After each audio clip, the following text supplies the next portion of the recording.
کے در پہ کھڑے ہیں، لوٹا ہاتھ میں ہے، پانی بھر کے کھڑے ہیں، سردی کی ٹھنڈی راتیں ہیں، ہوائیں چل رہی ہیں، آپ کو پتہ ہے۔ لیکن پھر وہاں کا موسم جو وہاں رہتے ہیں ان کو پتہ ہے عرب کا موسم کیسا ہے۔ تو میرے کریم صلی اللہ تعالی علیہ وسلم نے ارشاد فرمایا، ربیہ جی یا رسول اللہ صلی اللہ علیہ وسلم، آپ نے ارشاد فرمایا آپ لوٹ جاؤ، ارجع الی اہلک، آپ اپنے اہل و عیال کی طرف لوٹ جاؤ، گھر کی طرف لوٹ جاؤ۔ یا رسول اللہ کیوں؟ میں تو آپ کی در انور پہ کھڑا ہوں اور خدمت کے لیے کھڑا ہوں۔ آپ نے ارشاد فرمایا نماز عشاء بھی ہو گئی، میں اب آرام کروں گا، تو ظاہر ہے آپ کھڑے رہیں گے تو آپ کو ٹھنڈ لگ جائے گی۔ اللہ اکبر، کتنے قریب میرے آقا ہیں۔ فرمایا نہیں، لوٹ جاؤ، ٹھنڈی راتیں ہیں، لمبی راتیں ہیں اور ہوا بھی چل رہی ہے، میرے غلام بیمار ہو جاؤ گے، لوٹ جاؤ واپس۔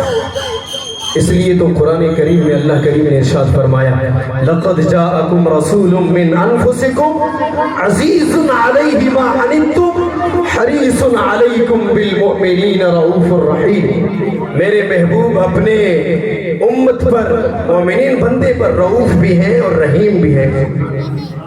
میرے کریم نے پھر فرمایا، علم یا ربیہ ارجع الی اہلک، میں جو کہہ رہا ہوں لوٹ جاؤ واپس جاؤ۔ تیسری بار جب میرے کریم آقا نے ارشاد فرمایا لوٹ جاؤ، رو کے عرض کرتا ہے، یا رسول اللہ فداک ابی و امی، یا رسول اللہ میں کیا کروں، میرا دل تو گھر لگتا ہی نہیں، اگر گھر بھی جاؤں یا رسول اللہ پھر دل بے قرار ہو جاتا ہے، میں ساری رات جاگتے ہوئے گزارتا ہوں اس طرف میں کہ صبح صادق ہو کہ میں مصطفیٰ صلی اللہ علیہ وسلم کی بارگاہ میں جاؤں، میں گھر کو نہیں جاؤں گا۔ دیکھیں اگر کوئی خشک مولوی ہوتا، کوئی ملا ہوتا تو یہ فتویٰ لگاتا کہ میرے محبوب نے جب حکم فرمایا تو صحابی نے کہا نہیں مانا۔ میں بتانا چاہتا ہوں عشق کے فیصلے اور ہی ہوتے ہیں۔ سبحان اللہ۔ میرے کریم صلی اللہ علیہ وسلم نے جب یہ فرمایا، کہنے لگے یا رسول اللہ میرا دل نہیں لگتا، میں نہیں جانا چاہتا، تو کریم آقا نے پھر پتہ ہے کیا فرمایا؟ نوجوانوں بڑے غور سے بات کو سننا۔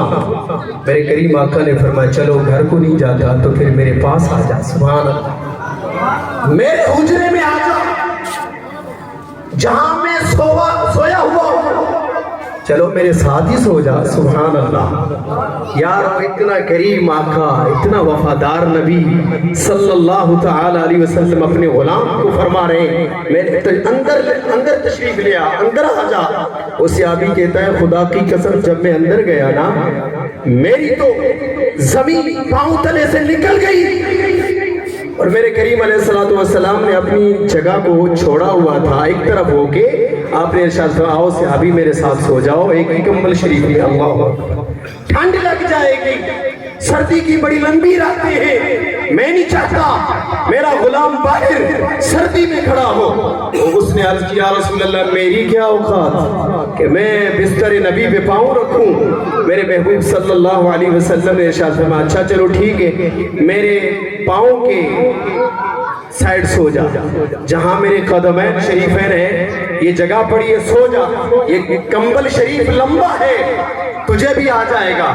اللہ اکبر۔ المختصر بات کو ختم کرتے وہ صحابی کہتے ہیں میں محبوب کے پاؤں کے سائڈ سو گیا، قدمین شریفین کے ساتھ سو گیا، تو وہ کہتا ہے ساری رات میں نے یہ کام کیا، کبھی اپنے محبوب کے پاؤں کو آنکھوں سے لگاتا ہوں، کبھی اپنے حبیب کے قدمین کو سینے سے لگاتا ہوں، کبھی اپنے محبوب کے قدمین کو ہونٹوں سے چومتا ہوں، ساری رات گزر گئی یہ عمل کرتا رہا، کبھی سینے سے لگاتا، کبھی ہونٹوں سے چومتا، کبھی آنکھوں سے چومتا۔ جب صبح صادق ہوئی حضرت ابو بکر صدیق بھی آئے، حضرت فاروق اعظم بھی آئے، حضرت عثمان غنی بھی آئے، حضرت مولا حیدر کرار بھی آئے۔ حضرت فاروق اعظم نے پوچھا، مولا صدیق نے پوچھا دو خبر ہے پیارے صحابی رات کیسی گزری؟ میں رو کے کہتا اے صدیق تیرا مرتبہ بلند ہے، لیکن یار مجھ سے بھی تو پوچھو نا رات کیسی گزری؟ میرے اس عمل پہ عرش اعظم بھی تڑپ اٹھا کہ اے ربیہ تیری قسمت پہ قربان جاؤں، میں میں تو لاکھوں صدیاں بیت گئی، میں تو رب کی بارگاہ میں التجا کرتا پھرتا ہوں، باری تعالیٰ وہ کبھی گھڑی آئے گی جب میرے کریم نالین سمیت آئیں گے، تو تو بڑا نصیبوں والا ہے۔ اے نوجوانوں، مصطفیٰ کے ساتھ جڑ جاؤ، محبوب کے ساتھ دل لگا کے تو دیکھو، جس نے بھی حضور سے عشق کیا وہ تو داتا بن گیا، اور وہ لال قلندر شہباز بن گیا۔ جس نے حضور سے دل لگائی وہ حضور حافظ الملت بن گیا، کوئی بھور السائی بن گیا۔ سبحان اللہ۔ اور نوجوانوں کا آخری بات، میرا یہ پیغام لے کے چلے، انشاءاللہ یہ فقیر دعویٰ کرتا ہے منبر رسول پہ بیٹھ کر، ہاں نمازیں پڑھو، لاکھ نمازیں پڑھو، حج کرو، زکاتیں دو، خیرات صدقات کرو، لیکن جس کی دل میں مصطفیٰ صلی اللہ علیہ وسلم کی محبت نہیں، خدا کی قسم نمازیں، حج، زکاتیں اللہ تمہارے منہ پہ مارے گا، کہے گا مجھے تیری نمازوں کی پرواہ نہیں، مجھے تیرے حجوں کی پرواہ نہیں، کسی چیز کی پرواہ نہیں، تو نے میرے مصطفیٰ سے پیار کیا تو میری تیری نماز کیا قبول کروں۔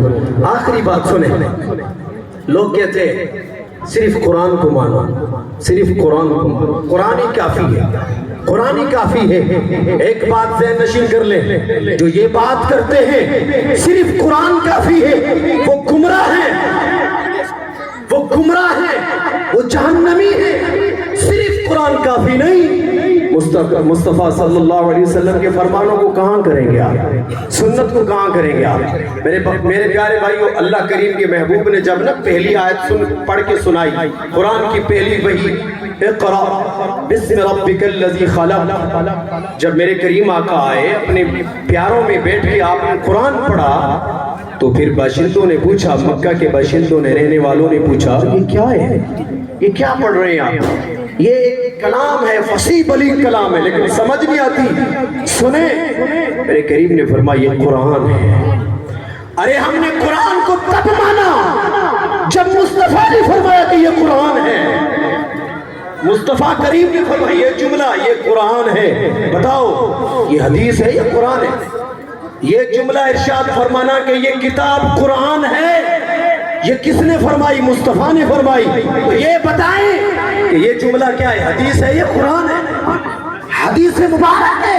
جب مصطفیٰ نے فرما دیا کہ یہ قرآن ہے تو ہم نے بھی مان لیا کہ یہ قرآن ہے۔ سنیں، عاشق کہتا ہے ایک یہ قرآن جو صبح و شام تلاوت کرتے ہیں، سنیں، ایک یہ قرآن ہے، ایک وہ قرآن ہے، یہ قرآن منزل من اللہ، وہ قرآن مرسل من اللہ، یہ قرآن مسلمانوں کے لیے رحمت، وہ قرآن تمام جہانوں کے لیے رحمت، یہ قرآن بھی حق ہے، وہ قرآن بھی حق ہے، یہ قرآن بھی لا ریب ہے، وہ قرآن بھی لا ریب ہے، یہ بھی قرآن خدا کا ہے، وہ بھی قرآن خدا کا ہے۔ یارو مگر فرق اتنا ہے، یہ خاموش قرآن ہے، وہ بولتا ہوا قرآن ہے۔ فرق اتنا ہے، یہ خاموش قرآن ہے، وہ بولتا ہوا قرآن ہے، یہ قرآن متن ہے، وہ قرآن تشریح ہے، یہ قرآن تنویر ہے، وہ قرآن تفسیر ہے۔ بات کو ختم کرتا ہوں، ارے یارو اس قرآن کی 114 صورتیں ہیں اور اس قرآن کی ایک ہی صورت ہے۔ یہ قرآن کالی فطروں والا ہے، وہ قرآن کالی زلفوں والا ہے۔ تو میرے پیارے بھائیو، تو ہم کیوں نہ کہیں ہمارے لیے سب کچھ رسول اللہ کی ذات ہے۔